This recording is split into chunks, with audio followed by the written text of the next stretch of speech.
Assalamualaikum warahmatullahi wabarakatuh. Perkenalkan, nama saya Zaki Khoifin Ubadillah, NIM 19072110042. Di sini saya akan menjelaskan tentang pengertian anjak piutang. Perusahaan anjak piutang adalah badan usaha yang melakukan kegiatan pembiayaan dalam bentuk pembelian atau pengalian serta pengurusan piutang atau tagihan jangka pendek suatu perusahaan debitur dari transaksi perdagangan di dalam atau di luar negeri. Keputusan Menteri Keuangan nomor 1251/KMK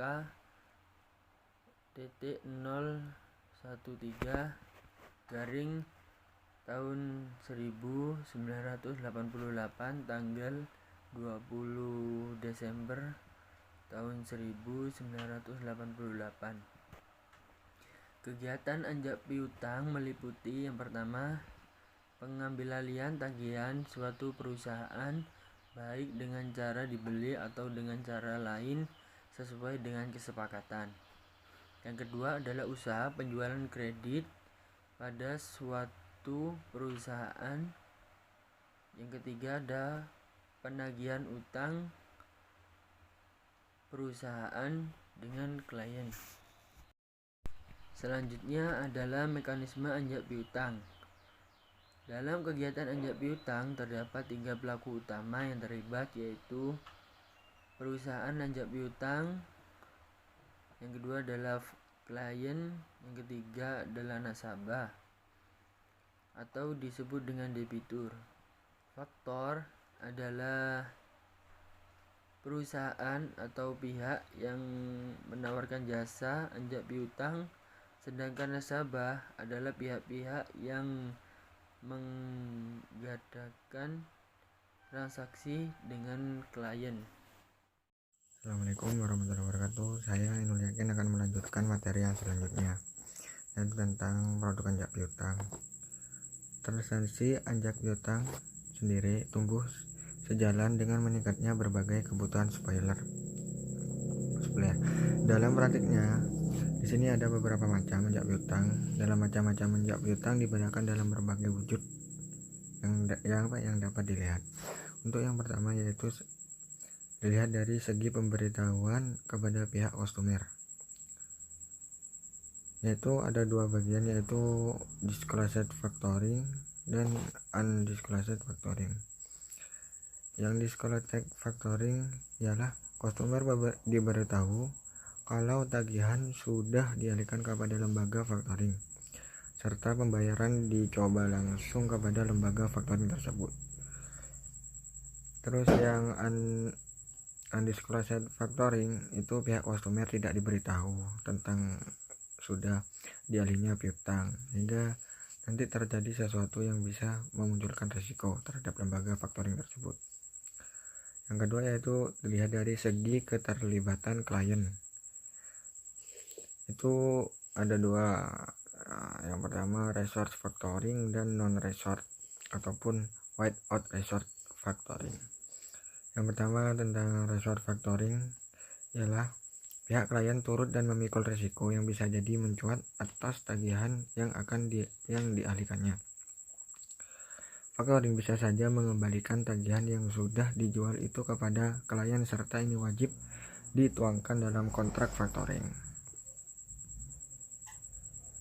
Itu yang kedua non resort atau white out resort factoring. Tipe ini membebankan seluruh tagihan beserta risiko terhadap tagihan yang tidak terbayar kepada industri factoring. Tetapi perjanjian factoring bisa dicantumkan kalau di luar kondisi macetnya tagihan tersebut bisa diperlukan resort yang bertujuan buat menjauhi tagihan yang terbayar sebab pihak klien nyatanya mengirimkan beberapa barang yang cacat ataupun rendah mutunya.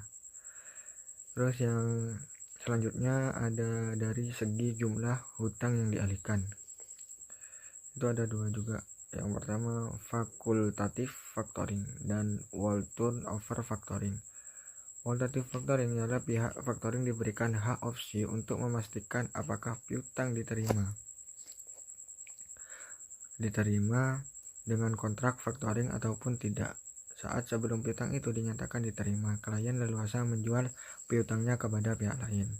Yang kedua yaitu whole turnover factoring. Itu perjanjian factoring dicoba atas segala turnover atau totalitas dana yang ditransaksikan dari industri klien atas piutang yang terdapat ataupun yang hendak tiba. Perihal ini dibuat menjauhi klien menjual piutangnya kepada pihak lain. Yang terakhir yaitu dari bersumber pada wilayah. Ada domestic factoring dan international factoring. Yang domestic factoring ialah aktivitas transaksi anjak piutang dengan mengaitkan industri anjak piutang, klien, serta customer yang seluruhnya berdomisili di dalam negara. Yang kedua yaitu international factoring. Itu aktivitas anjak piutang buat transaksi ekspor dan impor benda yang mengaitkan dua perusahaan factoring di tiap-tiap negara, selalu ekspor faktor serta impor faktor. Sekian dari materi saya, yang selanjutnya akan dilanjutkan pemateri yang selanjutnya. Nama saya Ulani Swahyuni, NIM 19072111112. Di sini saya akan melanjutkan dari pemateri sebelumnya, yaitu poin isu dan problematika dalam perusahaan anjak piutang. Berbagai permasalahan yang menyebabkan perusahaan anjak piutang itu kurang berkembang di Indonesia, yaitu diantaranya resiko kredit yang melekat karena kredit yang dibiayai adalah piutang yang belum dapat ditagih, serta tidak menyertakan agunan lain. Belum terdapatnya peraturan yang baku yang mengatur mengenai mekanisme termasuk ketika ada kendala yang terkait dengan hukum dan pada perusahaan anjak piutang. Karena belum adanya ketentuan peraturan perundang-undangan yang secara khusus mengatur tentang kegiatan anjak piutang ini. Hal tersebut menimbulkan investor itu belum terlalu percaya untuk menginvestasikan dananya. Selain itu, penyebab perusahaan anjak piutang kurang berkembang di Indonesia adalah perusahaan anjak piutang itu belum terlalu familiar di Indonesia.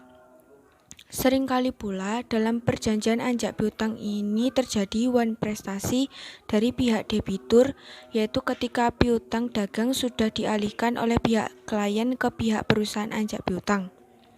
Di kemudian hari itu, pada saat piutang tersebut sudah saatnya untuk ditagih oleh pihak perusahaan anjak piutang, pihak nasabahnya itu belum mampu melunasi piutang tersebut sehingga pihak nasabah one prestasi. Selanjutnya yaitu anjak piutang atau factoring dalam perspektif ekonomi Islam.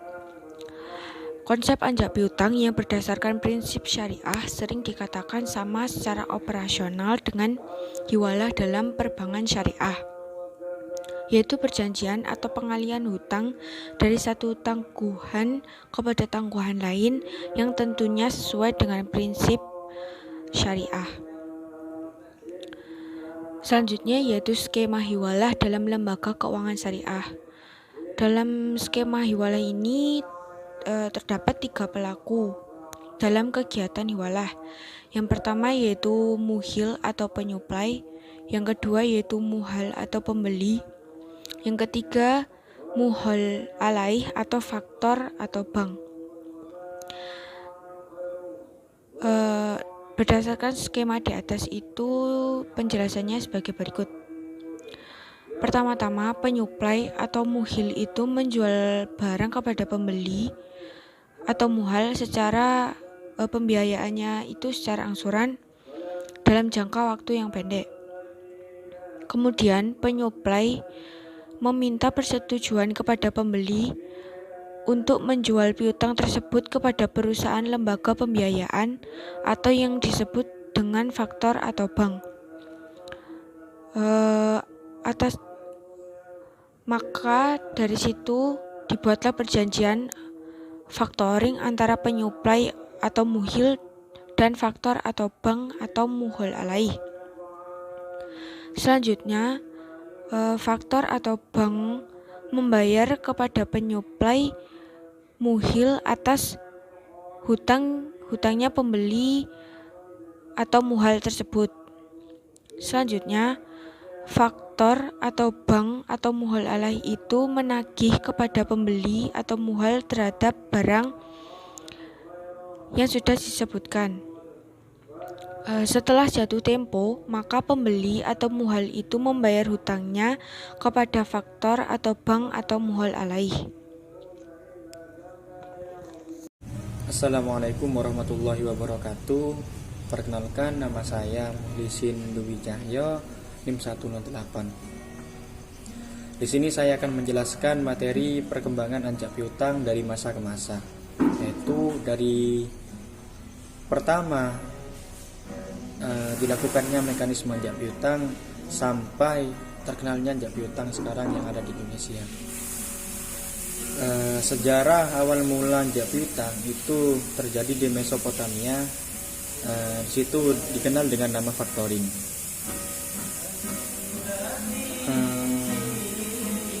Anjak piutang yang terlaksana di zaman dahulu itu sangat sederhana, yaitu berupa agen penjualan serta perlindungan kredit saja. Nah, maka dari situ semacam ini dikenal dengan nama general factoring. Lalu dikembangkan lagi oleh bangsa-bangsa Eropa, lebih spesifiknya itu orang Inggris, yang mana Inggris membantu perdagangan Amerika untuk melakukan penjualan barang-barang di daratan Eropa. Dan pada abad 18, tepatnya pada revolusi industri, sangat berkembang atau mendorong berkembangnya general factoring yang ada di Eropa. Di situ meningkatnya ekspor impor pada waktu revolusi industri. Nah, di sini juga masuk pada abad ke-19, yaitu terdapat 3 grup atau 3 kelompok anjak piutang yang bersifat internasional. Di situ yang membuat anjak piutang itu terkenal ke seluruh penjuru dunia, termasuk juga terkenal di Indonesia. Terus perkembangan anjak piutang yang ada di Asia itu berawal pada tahun 70-an, yaitu berkembang di Singapura. Nah, di situ perkembangannya sangat baik.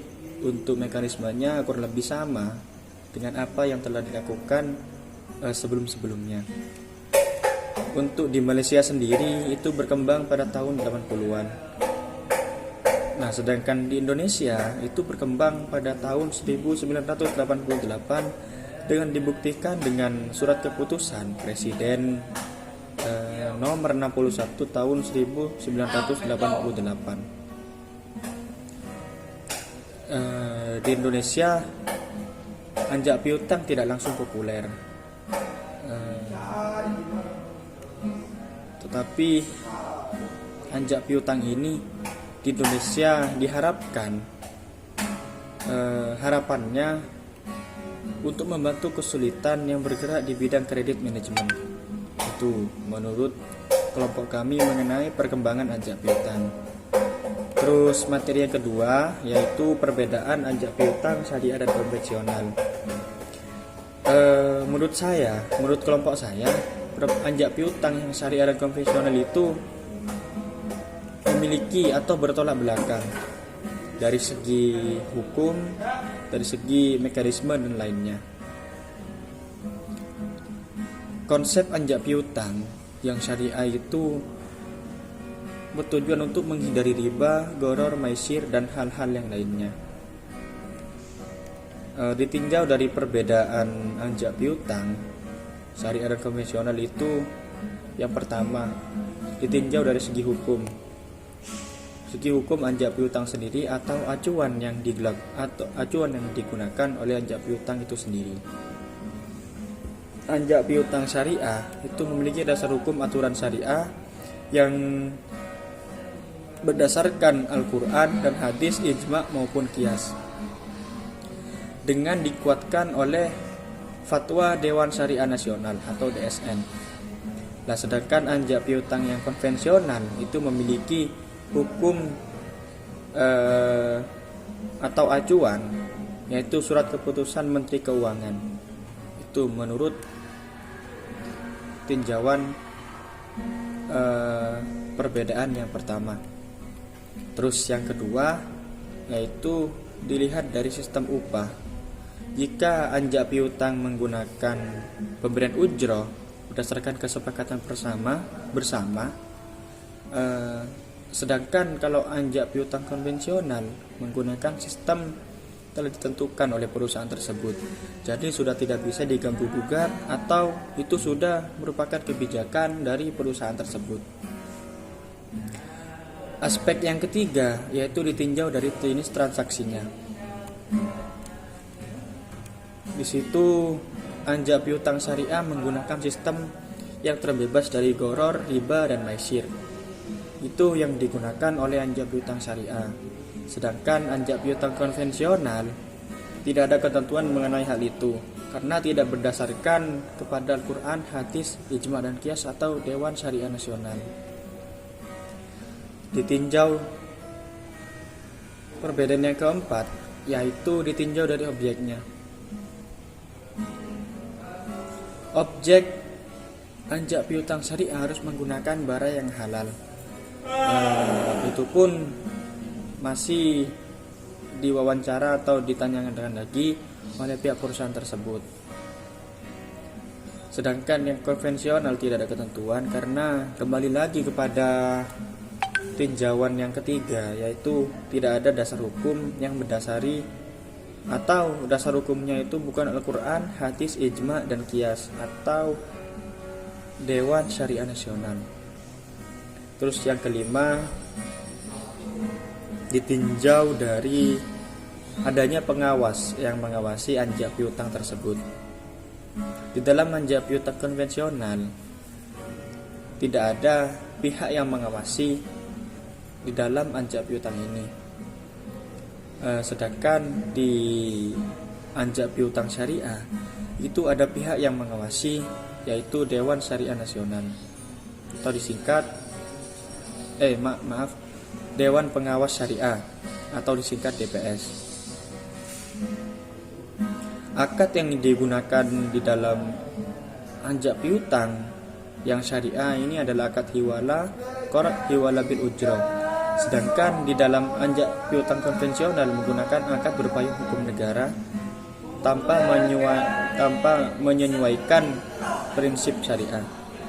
Itu pemaparan dari perbedaan anjak piutang syariah dan konvensional. Terima kasih.